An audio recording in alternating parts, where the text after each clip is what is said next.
puxado. Muitas das vezes a gente nem tem tempo de fazer uma refeição, né? A gente já almoça bem mesmo? rapidinho, sim.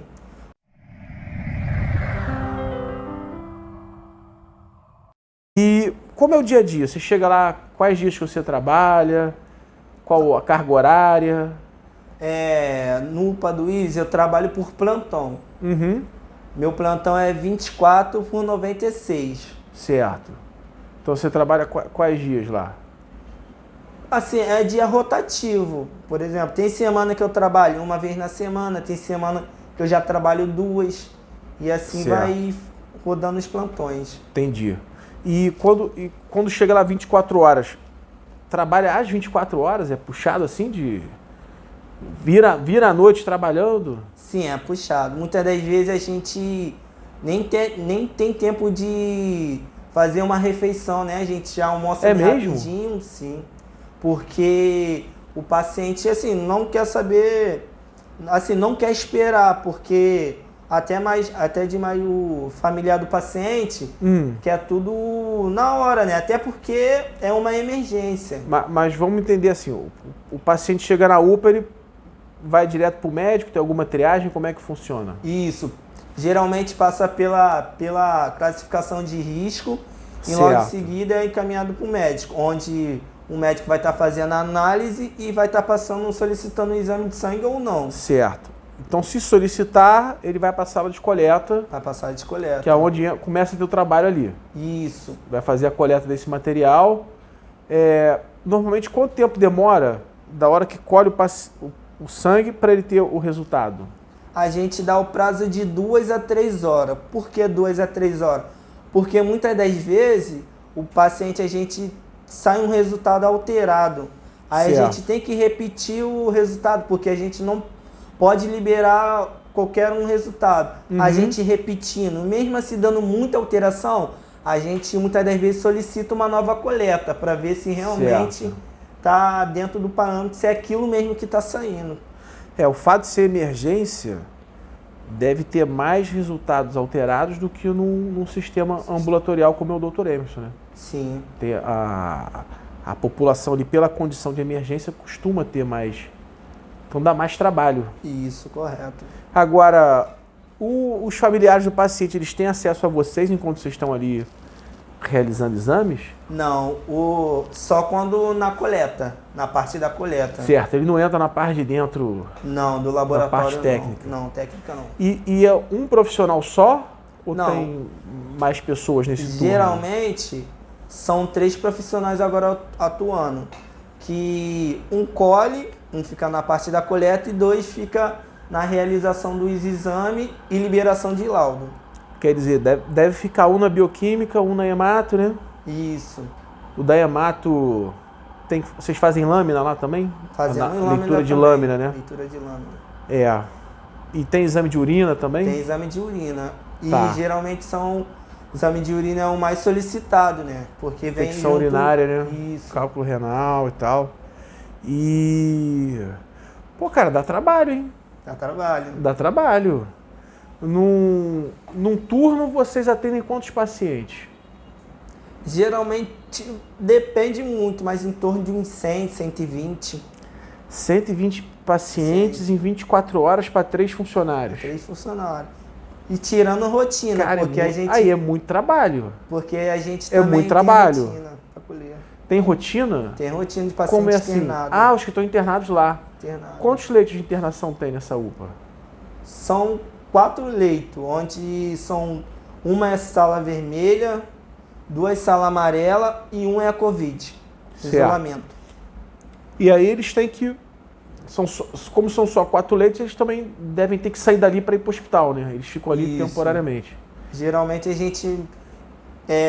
os médicos encaminham para o hospital municipal, que é um hospital maior, onde que atende... Assim, a emergência é bem maior, consegue alocar o paciente. Entendi. E agora, a UPA, ela consegue absorver esses 120 pacientes, você está dizendo, é de coleta, né, de sangue, né? Sim. Porque deve ter muito paciente que chega lá e nem precisa fazer exame de sangue. Sim.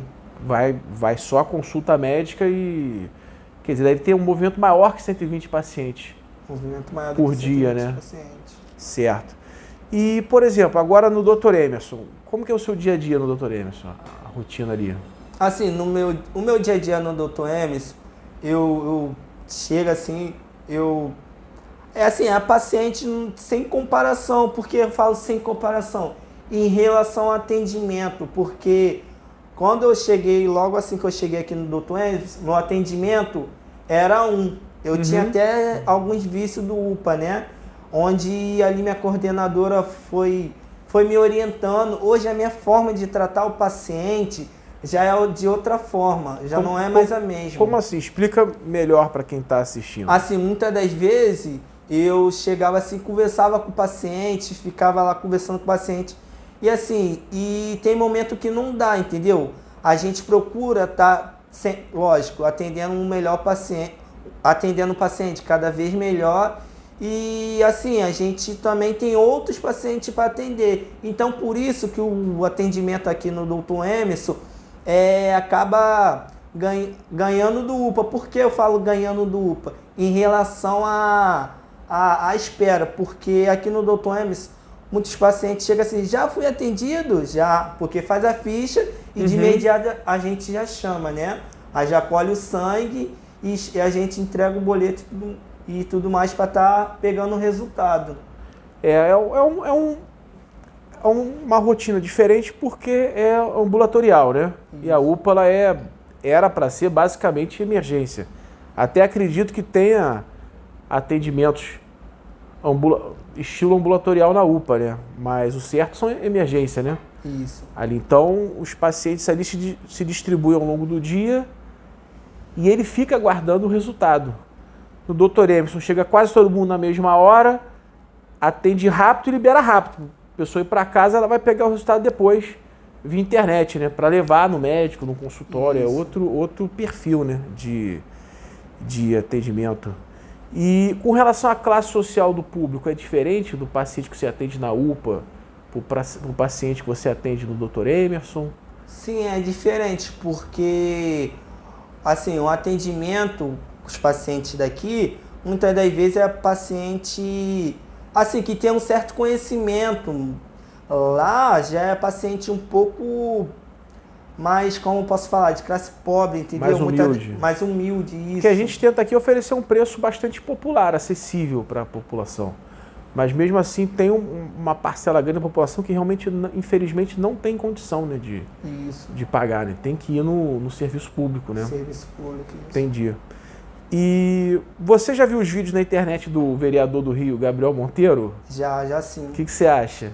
Assim, eu acho bastante interessante, porque o vídeo que ele faz é que realmente acontece nos UPA, né? Muitas das vezes a gente chega, tá um tempo ali esperando. Assim, o profissional tem que tirar seu horário de almoço e tudo mais, tem que tirar, mas muitas das vezes tem profissional, por não ter um supervisor ali a todo momento, tem profissional que fica mais do tempo do que o necessário. E aí o paciente está passando mal, uma emergência, o paciente acaba ficando esperando 2, 3 horas, até fazer o exame, espera mais 2, 3 horas.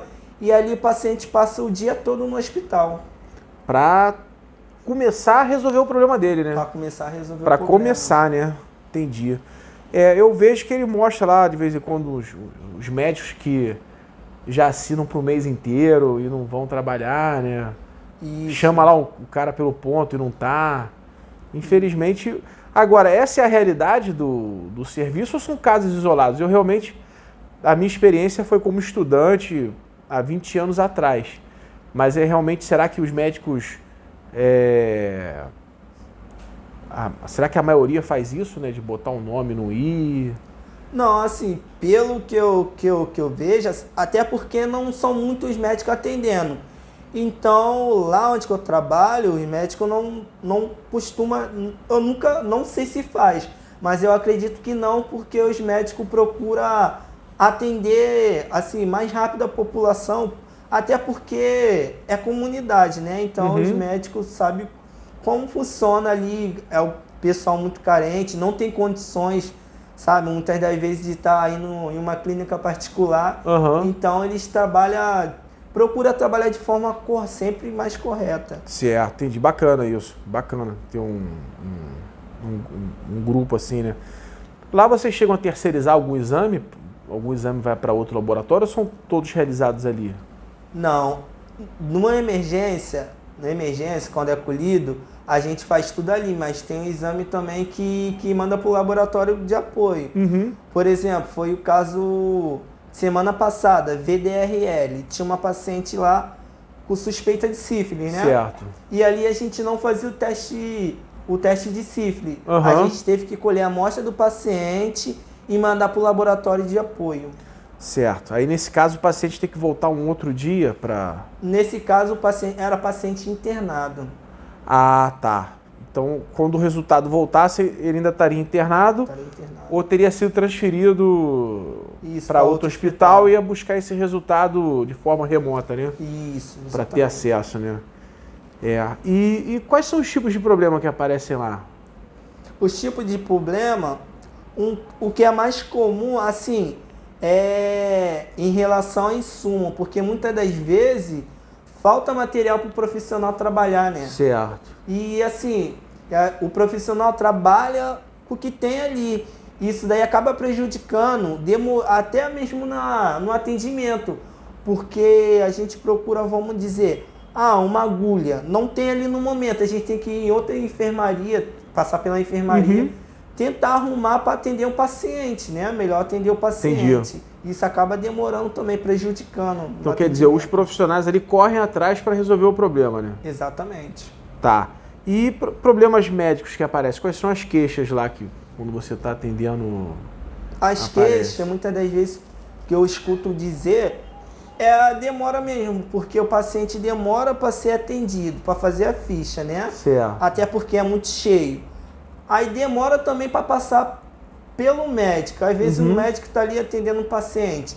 Assim, ele procura atender o melhor possível cada paciente. Certo. Mas o paciente que está esperando, muitas das vezes já está esperando 2 horas. Ó, para você ter uma ideia, uma das queixas que a gente aqui no Dr. Emerson é de demora de atendimento. Não na parte de coleta, né? Mas na parte de atendimento médico. A gente também tem clínica popular. E semana passada eu estava conversando aqui no podcast com o Dr. Jorge e a gente estava falando justamente sobre isso. Por exemplo, ele faz ultrassom obstétrico.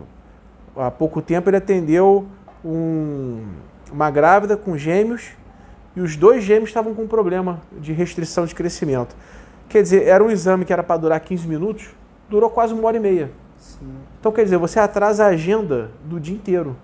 Então, aquela pessoa que a gente falou para chegar na unidade 2 da tarde, talvez ela fosse estar sendo atendida às 4, porque o paciente de manhã atrasou pra caramba, né? Sim. E o paciente não sabe dessa realidade, porque ele vê por ele. Muitas vezes a consulta dele é rápida, a maioria é rápida, mas tem aqueles pacientes que demoram, né? Entra no consultório, você tem que examinar o paciente todo, aí o paciente está com um problema grave, tem paciente que tem dificuldade de entender, né? Você explica para o familiar, a pessoa não entende. Então isso consome tempo. Então por isso que o atendimento médico, você vai no atendimento médico, você tem que ir preparado sabendo o que vai esperar. Não tem jeito, não tem jeito de ir achando que você vai chegar, tá 3 horas, você vai chegar 3 horas e vai sair 3h20. Entendeu? Não é assim que a coisa funciona pela própria natureza do negócio em si, né? Colher sangue é rápido, mas o atendimento médico de fato demora. Pode não ter sido o seu que demorou, mas algum paciente antes pode ter demorado muito. E o profissional tem que dar a devida atenção para o paciente.